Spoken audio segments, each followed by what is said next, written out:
আর ওর আউসম্যানটা গে তাড়ি ফাড়ি খেয়ে একদম ভুল হয় ঘরে। আমি কি করে ভাই কোথায় গেছে? বলছে হাটরা কবাডি খেলা দেখতে ভাই। এ হচ্ছে নাকি? এটা কে গেছে?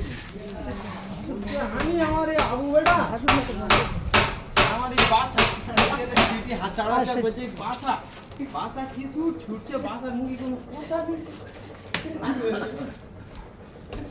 यार दाई दे सोच ले रिकॉर्डिंग कर जाई दे এই দিকে আমার একটা মুখটা ফুটানি কেন কর তোমাকে সেই বে করে গাড়ি বউ নে কলকাতা নিয়ে আসার কে আগে প্রত্যেক দিন হেডফোন দিয়ে আসে। সাকিবুল পাগলা না কে ওই বউ বে করে কলকাতা আনতে লাগো সাকিবুল পাগলা না কে বউ কলকাতা নিয়ে আসল গাড়ি করে কাজিন দেই না টাকা দে আগে কত কত আজকে বলছে আমি ফোন আলি বে করতে যাবো না বড় বাচ্চা মাটা দা ওই মোটর করে বে করতে নিয়ে গেল তোর গান